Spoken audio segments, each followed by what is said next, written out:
Alhamdulillah wa salamun ala ibadihi allazina istafa amma ba'd.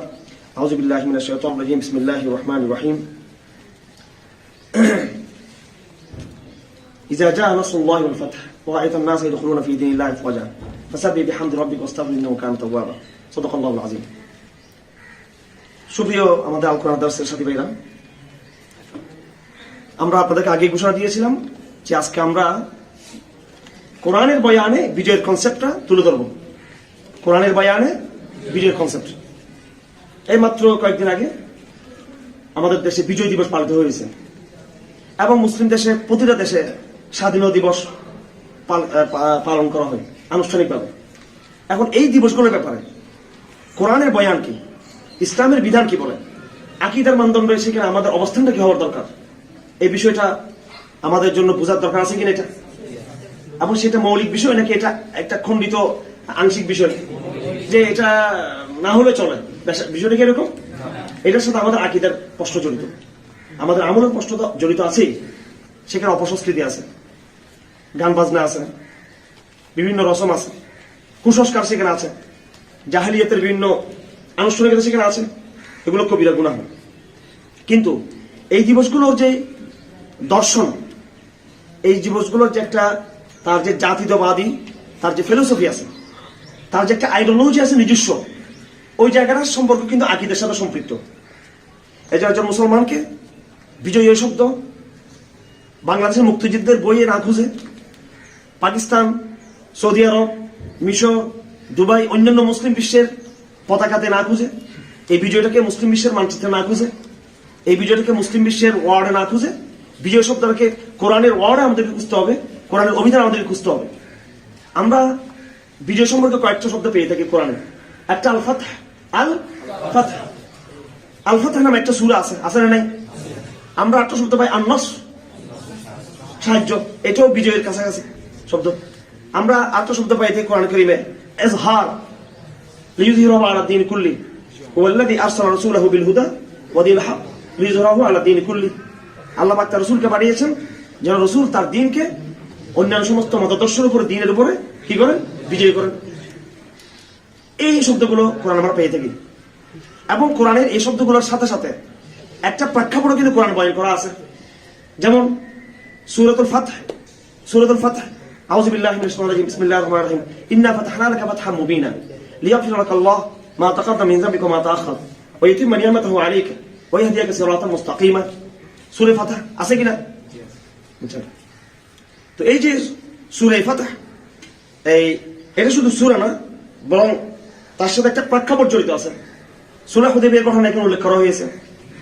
এরপর আল্লাহ পাক সূরার শেষে, সূরার শুরু থেকে শেষ পর্যন্ত যে পুরো বিবরণগুলো আপনারা দেখেন, সেখানে পুরো প্রেক্ষাপটের এবং পুরো পটভূমির চমৎকার বিবরণ রয়েছে ফাতহে মক্কা। আমরা যদি মক্কা বিজয়কে যদি আমরা তুলনা করি সমকালীন আধুনিক বিশ্বের দুটি বিপ্লবের সাথে আমরা তুলনা করতে পারি কমপক্ষে। একটা ফরাসি বিপ্লব, একটা হচ্ছে কি রুশ বিপ্লব। 1789 যে ফরাসি বিপ্লব হয়েছে, এটা একটা পাশ্চাত্য সভ্যতার, পাশ্চাত্যের বিভিন্ন ভ্যালুজের রেনেসাঁর মাধ্যমে যে সমস্ত ভ্যালুজ তৈরি হয়েছিল ইউরোপে, সেই ভ্যালুজের একটা বিরাট রাজনৈতিক বিজয় মনে করা হয়ে থাকে। আবার তারপরে যেটা সংঘটিত হয়েছে রুশ বিপ্লব, সেটা হয়েছে ফরাসি বিপ্লবের আরো অনেক পরে। সেটা ছিল পুঁজিবাদের বিরুদ্ধে, পুঁজিবাদের বিরুদ্ধে একটা কাউন্টার শুরু। এটা হচ্ছে তারা বিজয়টা মনে করে থাকে। আর ছোট ছোট খন্ড খন্ড বিজয়, স্বাধীনতা দিবস, তারপর ব্রিটেনের নিজস্ব কর্মসূচি, তাদের দিবস, আর দেশে দেশে যে কত কত বিজয় দিবস আছে তার কোনো শেষ নেই। আমরা যদি সমস্ত বিজয় ইতিহাসের সাথে, বিশেষ করে ফরাসি বিপ্লবের সাথে, রুশ বিপ্লবের সাথে আমরা যদি মক্কা বিজয় যদি আমরা তুলনা করি, ঐতিহাসিক, আদর্শিক, চারিত্রিক, নৈতিক, দর্শনগতভাবে, আকীদাগতভাবে, তো অবশ্যই আমরা মক্কা বিজয়ের মধ্যে এমন এক ইউনিভার্সাল মানবিক বার্তা পাবো যেটা অন্য কোনো বিজয়ের মধ্যে কোনোভাবেই তার লেশমাত্র আমরা খুঁজে গেলে পাবো না। কোরআন কারীমে এই বিজয়কে বুঝার আগে কোরআন কারীমের কিছু আয়াত আপনাকে বুঝতে হবে। সেটা হলো কোরআনে উম্মাহ কনসেপ্ট আমাদেরকে দিয়েছে। কোরআন আমাদেরকে উম্মাহ কনসেপ্ট দিয়েছে। কোরআন আমাদেরকে ভৌগোলিক, রক্ত বা বংশগত, ভাষাগত যে জাতীয়তাবাদ, এটার চেয়ে আল্লাহ পাক মানব জাতিকে উম্মাহ জায়গায় আল্লাহ পাক নিয়ে গেছেন। ওই কনসেপ্টটা কোরআন আমাদেরকে দিয়েছেন।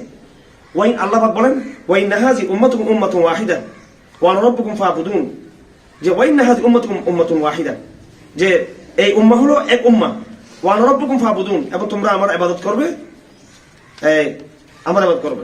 এর আল্লাহ পাক আর বলেন ফাতাখাত্তাউ আমরাহুম বাইনাহুম যুবারা কুল্লু হিজবিন বিমা লাদাইহিম ফারিহুন, তারা তাদের এই কাজকে দায়িত্বকে তাদের জাতীয়তা যে ইসলামিক যে উম্মার যে জাতীয়তা ছিল সেটাকে তারা খণ্ডিত বিখণ্ডিত তারা করে ফেলেছে।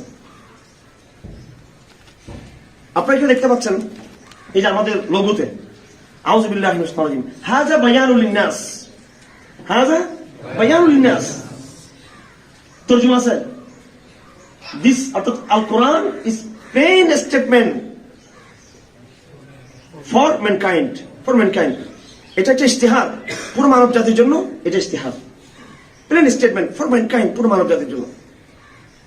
আবার আল্লাহ বলেন ইন্নাল্লাযীনা ফাররাকু দীনাহুম ওয়া কানু শিয়া'আন লাস্তা মিনহুম ফি শাই, যারা দ্বীনকে বিভক্ত করেছে তুমি তাদের মধ্যে থেকে নও। অনেকগুলো আয়াত, ইন্না হাযিহি উম্মাতুকুম উম্মাতুন ওয়াহিদা, বহু জায়গায় আছে। কানান নাস উম্মাতান ওয়াহিদা, ম্যানকাইন্ড ওয়াজ ওয়ান কমিউনিটি, যেটা সবসময় আমরা বলে থাকি। এটা হচ্ছে ইসলামের জাতীয়তাবাদের স্বরূপ, উম্মাহ কেন্দ্রিক, মানবতা কেন্দ্রিক, বৃহত্তর মানবতা কেন্দ্রিক। পুরো মানব জাতিকে বিভিন্ন ধর্মে ধর্মে বিভক্ত করা যাবে না। মানব জাতির ধর্ম একটাই, সেটা হচ্ছে লা ইলাহা ইল্লাল্লাহ, আল্লাহ ছাড়া কোনো মাবুদ নেই। এবং আমরা সবাই আমাদের রব এক, আলহামদুলিল্লাহি রাব্বিল আলামিন। পুরো মানব জাতির সাথে রবের সাথে সম্পর্ক। এর বিপরীত যখন আমরা আমাদের বিজয়কে, আমাদের জাতীয়তাবাদকে যখন আমরা ভূগোলের সাথে সম্পৃক্ত করব, তখন সেটা যদি রাজনৈতিক সামাজিক সাময়িক প্রয়োজন হয়ে থাকে, সেটার একটা বাধ্যকতা আছে, সেটার কোনো ব্যাখ্যা আছে। কিন্তু যখন সেটাকে আপনি আদর্শ হিসেবে নেবেন, দর্শন হিসেবে নেবেন, সেটা কিন্তু জাহেলিয়াতে কিন্তু চলে যাবে। আল্লাহ নিজেই তো বলেন তোমাদের কবিরা রয়েছেন, তোমাদের মানব জাতির বিভিন্ন শাখা ভাষা রয়েছেন, কেউ বাংলা ভাষায় কথা বলবে, কেউ উর্দু ভাষায় কথা বলবে, কেউ ফরাসি ভাষায় কথা বলবে, কেউ মালয়েশিয়ান ভাষায় কথা বলবে। আল্লাহ বলেন আউযু বিল্লাহি মিনাশ শাইতানির রাজিম, ইয়া আইয়ুহান নাস ইন্না খালাকনাকুম মিন যাকারিন ওয়া উনসা ওয়া জাআলনাকুম শুউবান ওয়া ক্বাবাইলা লিতাআরাফু ইন্না আক্রামাকুম ইনদাল্লাহি আতকাকুম। এই জাতীয়তা আল্লাহ নিজে বলতেছেন, জাতীয়তায় আমি বিভক্ত করেছি মানুষকে। ইয়া আইয়ুহান নাস ইন্না খালাকনাকুম মিন যাকারিন ওয়া উনসা ওয়া জাআলনাকুম শুউবান, আমি তোমাদেরকে একজন মানুষ একজন নারী থেকে আমি সৃষ্টি করেছি, একজন নর এবং একজন নারী থেকে। ও জাআলনাকুম শুউবান ওয়া ক্বাবাইলা, তোমাদেরকে আমি কবিলায় কবিলায় এবং বিভিন্ন শাখা প্রশাখায় আমি তোমাদেরকে বিভক্ত করেছি, আমি তোমাদেরকে এইভাবে বৈচিত্র্যতা আমি দিয়েছি। লিতাআরাফু, কেন? পরস্পর পরিচয়ের জন্য, আদর্শিক বিশ্বাসের জায়গা থেকে না, এটা দুনিয়াবী পরিচয়ের জন্য, বস্তুবাদী পরিচয়ের জন্য, সামাজিক পরিচয়ের জন্য। ইন্না আক্রামাকুম ইনদাল্লাহি আতকাকুম, সম্মানী হবে যার মধ্যে তাকওয়া রয়েছে। সুতরাং এই ভৌগোলিক জাতীয়তাবাদ, এটাকে যদি আমরা যদি আরোপিত জাতীয়তাবাদ, আপনি যদি রাষ্ট্রের ইতিহাস যদি খোঁজেন, এই কথাটাকে শুধু কোরআনিক স্পিরিচুয়াল বয়ান হিসেবে না দেখে, যদি আমরা বর্তমান প্রচলিত জাতীয়তাবাদকে যদি আমরা যদি রাষ্ট্রবিজ্ঞানের পাশে যদি আমরা যদি কি করি দেখি, তাহলে রাষ্ট্রের উৎপত্তি কিভাবে হলো সেগুলো আপনি দেখবেন। রাষ্ট্রের উৎপত্তির জায়গার মধ্যেই কিন্তু সাম্রাজ্যবাদী বিভিন্ন চক্রান্ত কিন্তু সেখানে আছে, এবং সেটা তারাও স্বীকার করে। কিন্তু এবং তারা বলতে পারেনি কথা যে এই ভৌগোলিক জাতীয়তাবাদ, এই ভৌগোলিক রাষ্ট্র সিস্টেম, এটা মানব জাতির ইতিহাসে এখন সবচেয়ে স্থায়ী সিস্টেম, এটা তারা দাবি করতে পারছে না। এটা সুতরাং এখানে সিমটম আলামত স্পষ্ট যে নিশ্চয়ই এই ভৌগোলিক জাতীয়তার পরে আরেকটি খেলাফতের বৃহত্তর কালিমাভিত্তিক জাতীয়তা প্রতিষ্ঠা হবে, অবশ্যই সেটা আলামতগুলো পরিষ্কার। তো কোরআন যতটুকু আমাকে বলছে ওই জায়গায় আমায় থাকতে হবে, সেটা লিমিট ক্রস করা যাবে না। আমার সেটা যদি আমি লিমিট ক্রস করি, তাহলে কোরআন কারীমের অনেকগুলো আয়াত এখানে আছে। আপনারা তো এর আগে এই বিজয় সম্পর্কে কোরআন অনেকগুলো আয়াত শুনেছেন, বিজয় সম্পর্কে। ওয়াকাতিলুহুম হাত্তা লা তাকুনা ফিতনা ওয়া ইয়াকুনা দীন কুল্লুহু লিল্লাহ, আল্লাহর দ্বীন যেন পুরো বিশ্বে কামিয়াব হয়, ততক্ষণ যদি আল্লাহর রাস্তায় আমাদেরকে বলা হয়েছে জিহাদ ফি সাবিলিল্লাহ করার জন্য। সারা বিশ্ব, পুরো ভৌগোলিক গ্লোবাল এক নেশন আমাদের হবে, ওয়ান নেশন, এক নেশন হবে, গ্লোবাল নেশন। কি নেশন? বৈশ্বিক নেশন, বৈশ্বিক জাতীয়তা। ইসলাম বৈশ্বিক জাতীয়তার কথা বলে ইসলাম। তারপরে আমাদের আল্লাহ শিক্ষা দিয়েছেন উম্মতে মুহাম্মদী, এটা অন্য উম্মতের মতো এরা দুর্বল না, হীনমনা না। উম্মতে মুহাম্মদিয়াকে আল্লাহ পাক মানব জাতির নেতৃত্বের জন্য পাঠিয়েছেন এবং দোয়া শিক্ষা দিয়েছেন, ওয়ানসুরনা আলাল কওমিল কাফিরিন, বিজয়ের জন্য দোয়া করা এটা আপনার কর্তব্যের অন্তর্ভুক্ত। এটা বিজয়ের জন্য দোয়া করা, এটা অন্য কোনো জাতিকে শিক্ষা দেওয়া হয় নাই, মুসলমানদেরকে বলা হয়েছে আপনাকে বিজয়ী হতে হবে। আপনি বিজয়ী ছাড়া আপনি রাসূলের মতো হতে পারেন না আপনি। এবং সেই বিজয় গ্লোবাল কনটেক্সট হবে, এটা বৈশ্বিক কনটেক্সট হবে, এটা বুঝে নিতে হবে।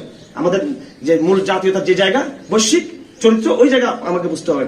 তার বিপরীত যদি আমরা যদি চিন্তা লালন করি, এই আমি নিজেকে যদি আমার কবিরার পরিচয়কে, বংশের পরিচয়কে, ভৌগোলিক পরিচয়কে এবং বিশেষ বিশেষ মানচিত্র, বিশেষ বিশেষ পতাকা, এই লঘুকে যদি আমি আমার আরোপিত সিস্টেম মনে করতে পারি, এটা আন্তর্জাতিক একটা আরবি সিস্টেম থেকে আমাকে আরোপ করা হয়েছে, এটা এইভাবে আসছে সিস্টেমের ভিতর, সেটা এক জিনিস, সেটা তো বাধ্যকতা আছে। কিন্তু এই বাধ্যকতাটাকে আপনি যদি নিজের দর্শন মনে করে নেন, আপনার ফিলোসফি মনে করে নেন, আপনার জীবনের যদি ব্যবস্থাটাকে যদি মনে করেন আপনি এটা, তখন কিন্তু সেখানে জাহেলিয়াত আরোপ হবে, সেখানে জাহেলিয়াত হবে। রাসূলুল্লাহ বলেছেন লাইসা মিন্না মান দাআ ইলা আসবিয়্যা, যারা এই আসবিয়তের দিকে ডাক দিবে তারা আমার উম্মত নয়, আসবিয়তের দিকে তারা থাকে।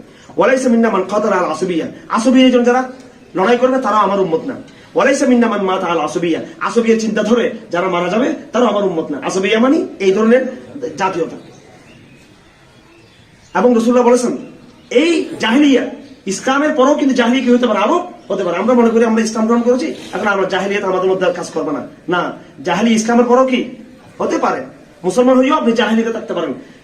মুহারিস আল আশআরী ওনার হাদিস, আল হারিস আল আশআরী ওনার হাদিস, ওমান ইত্তাআ দাওয়াল জাহেলিয়া ফাইন্নাহু মিন জুসা জাহান্নাম, যারা জাহেলিয়াতের দাওয়া করবে, জাহেলিয়াত দাবি করবে, রাসূলুল্লাহ বলেন সেটা হচ্ছে জাহান্নামের ময়লা, জাহান্নামের একবার নিচতলার ময়লা।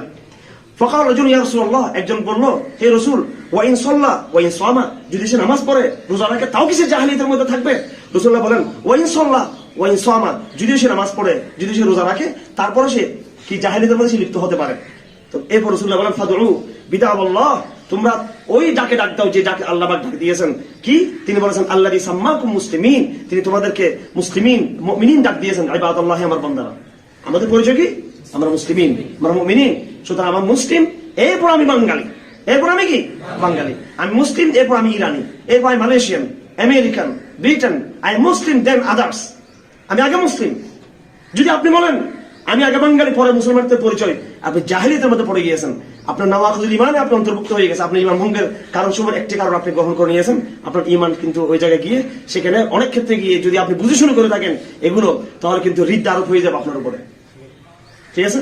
এই জন্য এই কোরআনিক কনসেপ্টটাকে কাজে লাগাতে হবে। কোনটা সামাজিক বাধ্যকতা, কোনটা আন্তর্জাতিক বাধ্যকতা, কোনটা আমাদের সাময়িক ওজোর, আমাদের সাময়িক কোনটা ওজোর, কোনটা সাময়িক আমাদের প্রয়োজনীয়তা, কোনটা আমাদের টেম্পোরারি একটা সিস্টেম, কোনটা আমাদের মূল জায়গা, দুটাকে আলাদা করতে হবে। কিন্তু আজকে মনে হচ্ছে সাময়িক টেম্পোরারি একটা সিস্টেমকে এবং আরোপিত একটা বিধানকে, আরোপিত একটা ব্যবস্থাকে আমাদের নিজস্ব জীবন দর্শন, আমরা নিজস্ব জীবন বিধান বানিয়ে ফেলেছি। এটাকে এটা জাহেলিয়া, ইচ্ছা করে এটা করে থাকে। কথা বুঝতে পারছে আপনাদের? ক্লিয়ার কথার বিষয়টা। আল্লাহ সবাই তৌফিক দান করুন। ওয়া আখিরু দাওয়ানা আলহামদুলিল্লাহি রাব্বিল আলামিন ওয়া সাল্লাল্লাহু তাআলা আলা খায়রি মুহাম্মাদিন ওয়া আলিহি ওয়া সাহবিহি আজমাইন। আসসালামু আলাইকুম ওয়া রাহমাতুল্লাহি ওয়া বারাকাতুহু।